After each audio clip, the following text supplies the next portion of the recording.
Hey everyone, Lenny Pinna here. I just returned from Cleveland, so welcome back to my cantaloupe countered kitchen.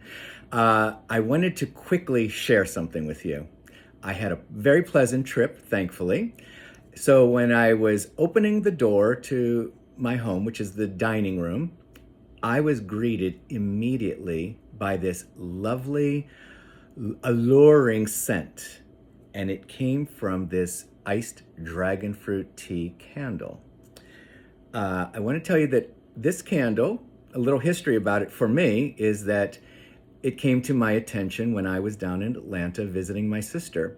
When I went to Bath and Body Works for the first time, I was moving around filming things, and a woman came up to me named Allison, I believe, and she said, do you know the iced dragon fruit tea candle? That was one of her favorites. And I said, no, I don't. So a little while later, while I was still filming, she comes over and hands me the candle. And immediately when I smelled it, I thought, this is really, really beautiful. So I bought it that day. Then when I was visiting my sister's neighbor Christine and doing some video work in her home, I decided I wanted to gift her this candle. And so I left it with her, and she's enjoying it. So when I got back to Johnstown, I thought I would try to find it, and I couldn't find it. So it was the last time I was in Cleveland, Bonnie had the candle, and she gave it to me to review. I didn't have time the last few weeks before coming back to Cleveland, so I knew I'd probably do it when I got back.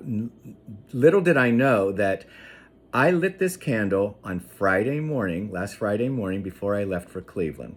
I blew it out after I had, packed up the car and had prepared, and I left the lid off because I like to do that to see, how long candles retain their scent. I could not believe that, again, when I opened the door, there was this lovely, and it was like a light, mild scent, but it came to me across the room. However, as I walked toward the candle, when I got to about 3 feet within the candle, this vibrant, alive scent was just in the air. I felt it was even more than when, I opened it for the first time. When I opened it for the first time and sniffed it, I had to, kind of go into it. This was an alive scent after 4 days. I could not believe it. I love that about these kinds of candles, when you leave and come back and you're greeted with that scent. It just relaxed me back into my home delightfully. And I want to, say that, those of you know that I like the candle Heartwood. This has the top note of Heartwood in a way. It's this a little bit of a sweet fruit. So I want to remind you of the ingredients, which are tropical dragon fruit, vibrant green tea lemonade, and sweet coconut milk. Now, I don't really get the lemon, and it's a very harmonious candle. It must be in there, but it seems like it comes more in with the dryness of the tea.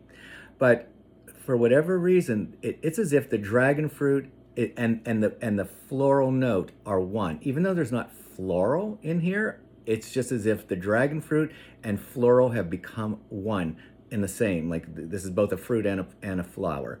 And then the creaminess of the coconut just adds this little bit of support and lift, so that it doesn't just feel like fruit. It has this rounded quality. And that's the quality that for me is the top note of the Heartwood candle, is that kind of like rounded, slightly perfumed sweetness of fruit.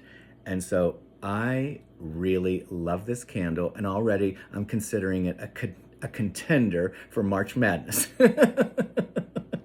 For my personal choice already. Oh, wow. This is an amazing candle for me. So, and I wouldn't have thought so, months ago, but it captures me. There's something just magical about it. So I'm going to relight it right now for the evening and relax for the rest of the evening. Oh, I broke my match.